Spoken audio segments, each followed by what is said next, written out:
Saya Chandrawati. Saya Pramudia Febriana Wulandari. Saya Hana Devania. Saya Cinta Liliana Maulidi. Oke, kita di sini membahas yaitu dampak dan juga perannya di dunia industri. Langsung aja ke materinya.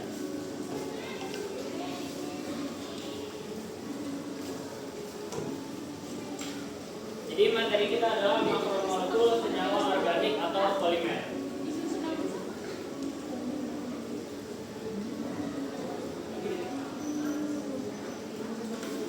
Nah, pertama-tama yaitu polimer kehidupan industri dan lingkungan akan dijelaskan oleh kita.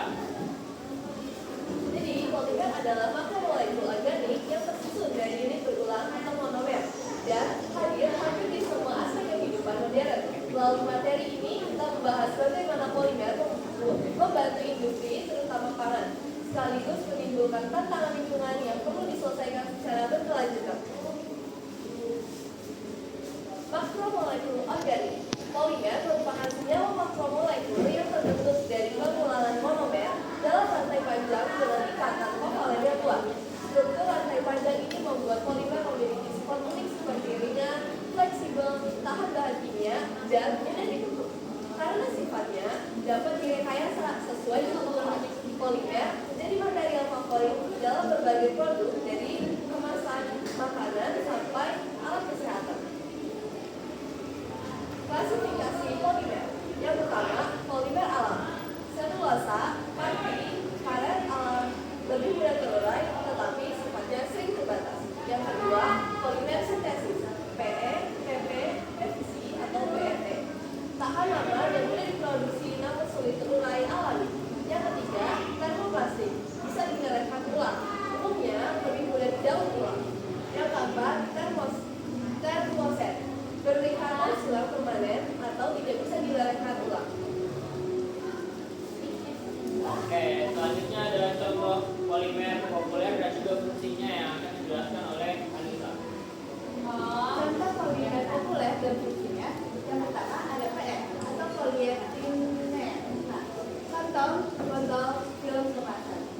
PP polipropylenar, wadah makanan, sedotan, komponen otomotif.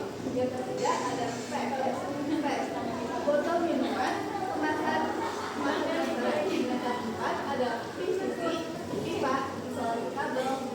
Yang kelima ada PS, itu gelas atau styrofoam dan tisu lipat.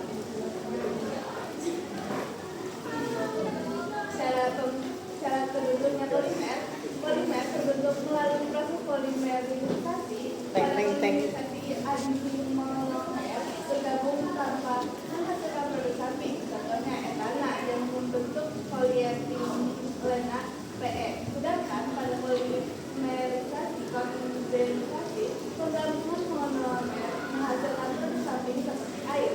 Contohnya pembentukan poliester dan nilon. Perbedaan mekanisme ini berpengaruh pada struktur polimer dan sifat asalnya. Polimer dalam kehidupan sehari-hari. Dalam kehidupan sehari-hari, polimer berperan besar karena meningkatkan kenyamanan dan efisiensi. Botol minum, wadah makanan, pakaian berbahan polyester, pipa air PVC, hingga komponen elektronik menggunakan polimer karena ringan dan tahan lama. Dampak positifnya terasa nyata. Produk menjadi lebih murah, lebih mudah didapatkan, dan sering lebih aman digunakan dibanding material yang berat atau mudah korosif. Oke, selanjutnya kita masuk ke dampak dalam kehidupan yang akan dijelaskan oleh April. Di sini ada dampak positif polimer dalam kehidupan sehari-hari. Yang pertama ada kemasan, menjaga higienitas dan masa simpan. Kedua ada produk rumah tangga, botol, wadah, alat masak, jenis tertentu. Yang ketiga ada efisiensi biaya dan akses produk lebih luas, visual, before after masa simpan atau contoh kemasan.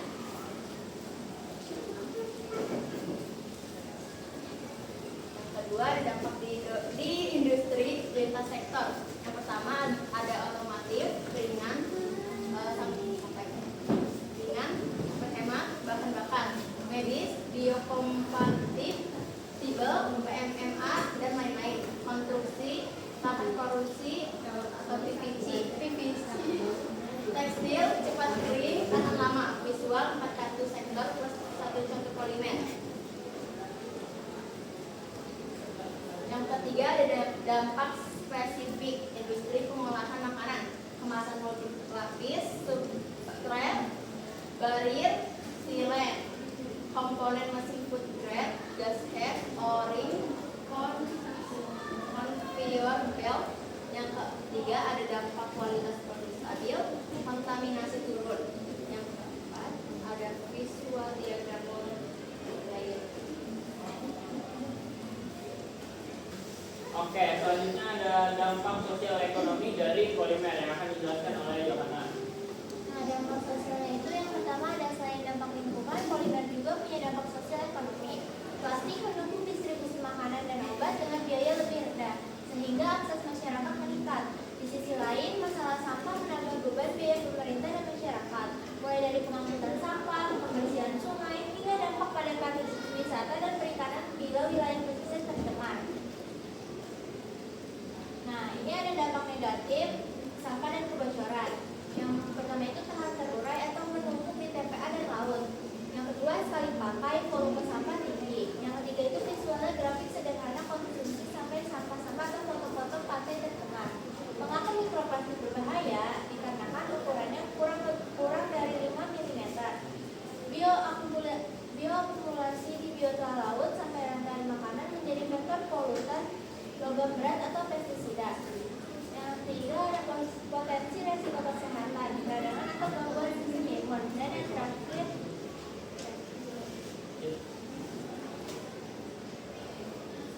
Oke, selanjutnya ada ekonomi sirkular yang akan saya jelaskan.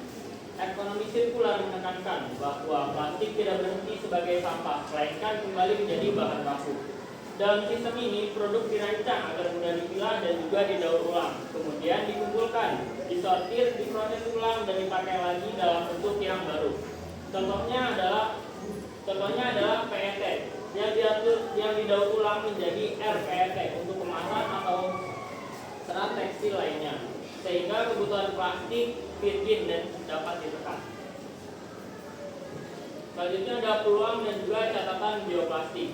Bioplastik berbasis bahan nabati seperti singkong atau rumput laut menawarkan peluang untuk mengurangi ketergantungan pada bahan baku fosil. Namun, bioplastik tidak otomatis hilang begitu saja. Banyak jenisnya tetap membutuhkan kondisi tertentu agar terurai dengan baik. Karena itu, inovasi material harus berjalan bersama standar yang jelas. Edukasi konsumen dan juga sistem pengolahan sampah yang mendukung, seperti perlu standar atau sertifikasi. Lalu selanjutnya ada perlu sistem pengolahan yang sesuai dan tidak menggantikan pentingnya reuse dan reuse. Selanjutnya ada kerangka regulasi di Indonesia. Agar aman untuk kontak pangan, penggunaan polimer pada kemasan diatur melalui regulasi seperti ketentuan BPOM yang mengatur bahan yang boleh digunakan, batas migrasi zat kimia dari kemasan ke makanan, serta penandaan keamanan seperti simbol tara pangan. Lalu ada standar seperti SNI pada beberapa produk, juga memperkuat pengawasan agar kemasan tidak membahayakan konsumen dan tetap sesuai dengan standar kualitas. Selanjutnya ada biodegradable versus compostable yang akan dijelaskan oleh Arif. Biodegradable versus compostable. Istilah mudah terurai sering disalahpahami. Biodegradable berarti bisa terurai oleh mikroorganisme, tetapi waktunya bisa sangat bervariasi tergantung kondisi. Compostable berarti dapat terurai menjadi kompos dalam kondisi tertentu. Tahu sering butuh fasilitas pengomposan industri. Biodegradable bisa terurai. Ini perbedaannya ya, ini biodegradable bisa terurai, waktunya tidak selalu cepat, dan compostable terurai jadi kompos, dan biasanya perlu kondisi terkontrol. Kemudian ada prinsip 3R. Ini adalah solusi yang paling mudah dimulai adalah menerapkan prinsip reduce, reuse, dan recycle. Reduce menekan konsumsi plastik sekali pakai, reuse memperpanjang umur pemakaian dan pemakaian produk, dan recycle mengembalikan material ke siklus produksinya. Namun 3R efektif hanya jika didukung kebiasaan pemilahan dan sistem pengumpulan sampah yang rapi. Dan studi kasus ini, contoh sederhananya itu ada botol PET atau PET minuman. Jika botol dibuang sembarangan, ia berpotensi pecah menjadi mikroplastik dan mencemari lingkungan. Namun jika dikumpulkan dan dipilah dengan benar, PET memiliki peluang lebih besar untuk didaur ulang menjadi PET yang dapat digunakan kembali sebagai bahan kemasan atau serat. Artinya, nasib plastik sangat tergantung pada sistem pengelolaan dan kebiasaan pengguna. Selanjutnya ada mengapa daur ulang tidak selalu mudah. Secara teori, banyak termoplastik bisa didaur ulang, namun praktiknya sangat sulit karena banyak kemasan terdiri dari campuran material dan juga terkontaminasi sisa makanan atau minuman. Hambatan umumnya seperti kemasan multilapis sulit dipisahkan, kontaminasi minyak atau saus atau air membuat kualitas menurun. Campuran jenis plastik menurunkan mutu hasil dan juga daur ulang yang tadi. Oke, selanjutnya ada target dan motivasi. Sebagai kelompok, kami menargetkan pengurangan plastik sekali pakai dalam aktivitas sehari-hari, terutama di lingkungan sekolah dan juga rumah. Dengan membawa tumbler serta wadah makanan permanen, kami juga berkomitmen untuk membiasakan pemilahan sampah dan mengedukasi lingkungan sekitar agar plastik yang masih bernilai dapat masuk ke proses daur ulang.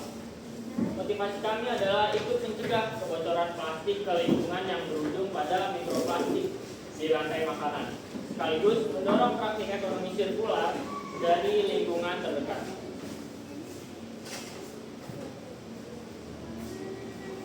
Polimer bukan hanya musuh, melainkan material yang perlu digunakan secara bijak dan juga bertanggung jawab. Melalui sinergi ilmu pengetahuan, regulasi, inovasi, serta perubahan perilaku, kami percaya manfaat polimer dapat terus digunakan tanpa mengorbankan kelestarian lingkungan. Oke, yang terakhir, kesimpulannya adalah polimer adalah material yang penting yang mendorong efisiensi industri dan juga menjaga keamanan pangan melalui kemasan dan juga komponen mesin yang higienis. Namun, penggunaan masif tanpa pengelolaan yang baik memicu masalah sampah, persisten, dan juga mikroplastik. Masa depan yang lebih aman bergantung pada kombinasi regulasi, inovasi material atau bioplastik dan juga daur ulang, ekonomi sirkular, serta perubahan perilaku masyarakat. Dan agar materi tidak hanya teori, program kecil bisa dibuat di sekolah. Contohnya yang pertama yaitu penyediaan tempat sampah terpilah, seperti ada 3 tempat sampah, yang satunya buat organik, non-organik, dan juga lain-lain. Lalu yang kedua ada hari spesial seperti hari bawa tumbler atau juga bawa kotak makanan. Lalu ada kerjasama dengan bank sampah atau pengepul agar sampahnya ini bisa dimanfaatkan lagi dan bisa menguntungkan satu sama lain. Dan yang terakhir ada kampanye poster tentang pemilahan dan juga bahaya mikroplastik.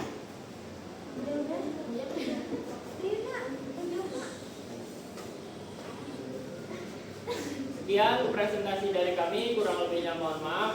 Wassalamualaikum warahmatullahi wabarakatuh.